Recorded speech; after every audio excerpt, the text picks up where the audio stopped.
It's about 8 in the morning on Wednesday, December 14th. We're about halfway through December. And this pasture has quite a bit more grass than the other pastures have had for the past couple weeks. So I decided to skip their morning feeding and just have them eat the grass. I'll feed them tonight. But this is the beginning of the deep grass for this row. In the woods, it gets quite deep. And I was looking at the next row here, and it gets even better for the next row. Let me show you what that looks like. Oh, I should say the temperature is about 53 degrees, I think is what the thermometer said. And we had a little bit of rain, but nothing to register on the rain gauge. This has been sprinkly, it's been wet. So look at this. Look at that grass. That's a big clump. And hopefully, as we do this rotational grazing and we get more and more manure patties down, and the grass can put its roots down. That's the important part, is getting the roots down. We'll see more and more grass like that. You can see here there's some very dark green blades. That's a good sign for me. I like that. Could be weeds. I don't know. We took our Great Pyrenees dog, Nutmeg, home for the past couple days. We thought she was pregnant and ready to give birth. One of her sisters gave birth recently, and so we thought that she was pregnant, but I don't think she is. Her belly isn't big at all. And she might have been pregnant, but she might have miscarried or something. But so she's back at the field now. But she's kind of a princess now because she's used to sitting at the door and getting fed just by sitting at the door. And now she's very much close to humans. And I wanted her to be a sheepdog. Unfortunately, when I got the puppies, I didn't have little sheep to raise the puppies with, and I did my best to raise them on the land. I was excited to get dogs, but yeah. Well, I got the sheep now, and so if I were to get puppies, I can put the sheep with the puppies and the mama, and the puppies will bond with the sheep. They prefer to stay with the sheep and protect the sheep. And I got to figure out a feeding solution. Look at these little guys.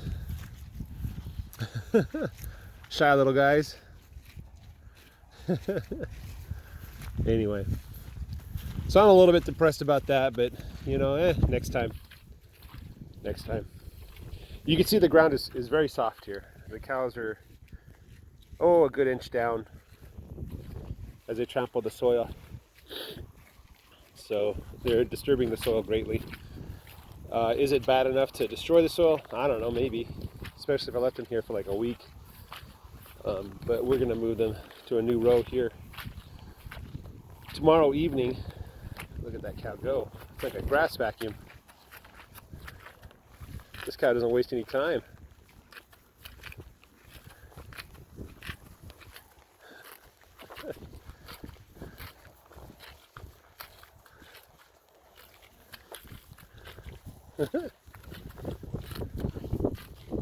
The point of this rotational grazing isn't because it's great for the cows. The nice thing for the cows is that they're not sitting in their own manure every day. And that's about it.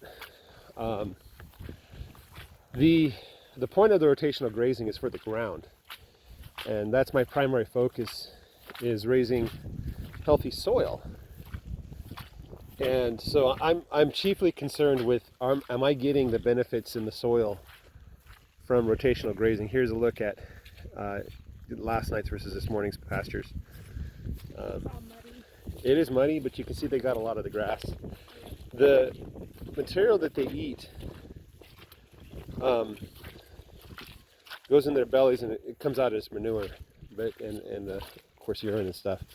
More importantly is I need the cows to push the vegetable matter into the soil, because that's where the microbes are that thrive on the vegetable matter. If it's up in the air, then all the nutrients of the soil are just hanging in the wind and doing nothing for anything. So I'm gonna go check out the salt situation here. But you can come along and see what the field looks like. There's all these aren't clovers as far as I can tell. These are not clovers. No, but they look like clovers. Yeah. They look like, remember that weed we had in Washington? Yeah, it does. When it was really, really wet? Yeah. They look a little bit like clovers, but I don't think they're clovers. But I don't mind, as long as it's green. As long as it's collecting solar energy. And as long as it's covering the ground and building a root system, holding the soil together in place. I don't mind. Well, it's better than having the dirt wash away. This is next row versus this row. This is going to get better. Next row I think is going to be really good. And it's as they get closer to the fence, it's going to get even better. So. Are you worried about all of this torn up grass not growing well? Well, I was, and then I saw what happened for the Thanksgiving row. What happened? It's green. It's super green. The grass is growing super thick there. Okay. And that's that muddy part that we drove through. Yeah. Where the side-by-side sunk deep. They avoided this mushroom. Probably because there's a manure patty in the middle. It's pretty though. Yeah. It's dangerous. Yeah. So cows, they consume the field with 5 mouths, as Greg Judy says. Their mouth and their 4 hooves. Their 4 hooves are pushing the vegetable matter into the ground to create soil. And that's just as important as the manure patties. Now, so oftentimes they miss it because there's manure in the middle. Yeah. Which to me, I'm happy with them not eating their own manure. That's how they get parasites really bad. So, and there's like a time cycle for the parasites when they're, if the cows munch on their manure, when the parasites are active, that's the worst thing. And I forget what the time cycle is, but I know that it's less than a month. So it takes like 3 days for it to activate, and it takes like a month for it to deactivate. This is the feeding trough area. My daughter got her new boots today, so. Oh, these are Kayla's boots. Well, regardless, it's work boots. She's excited about being able to walk in the field and not get wet. There's the water. Water. My 2 dogs are happy to see each other. Where's the salt? Oh, I passed the salt. That's what I wanted to see. The minerals. It doesn't smell bad. There's a little bit of smell of manure. You know, but it doesn't smell that bad.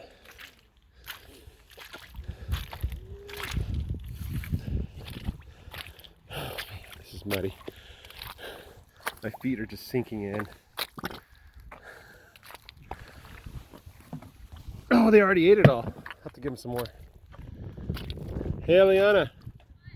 They already ate it all. Minerals. I'll have to give them some more. I did.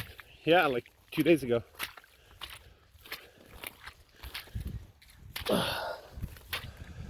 You can see what my side-by-side is doing to the pasture too.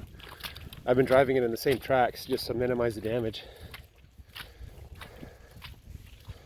So, when I first bought this property, it was June of 2021, I believe. Yeah.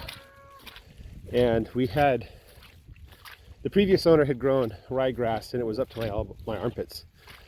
And I'm pretty sure that he did what I'd call the traditional method, which is fertilizer, herbicides, and pesticides. I don't know for a fact that he did that, but it looks like he did because it was just ryegrass. There's nothing else. And so you'd look down through the 4 feet of ryegrass, and the ground is bare. There's nothing down there. And so the cows ate that pretty quick. It dried out really quick too. And then we had the summer grasses come up, but that was the first year of the drought. And so the summer grasses really didn't do that well. They didn't do badly, but they didn't do that well. They were drinking the water that was underneath the soil. But in June, I remember the pasture wasn't quite this bad, but it was very soft. My friend drove his pickup truck to check on his cows sometime in June and July, and it left pretty deep ruts. You can still see the ruts today, a year and a half later. So this is probably the wetter end of the scale. This is about probably as wet as it can get. Maybe it can get worse, but yeah, it can't really absorb the water. Hopefully the roots help the water get down into the soil and store for another drought, or at least the warm season. But you know, my point is that this is more typical of what the pasture should look like, especially this time of year, in winter and spring. Summer and fall, it's going to be a little drier. Not much though.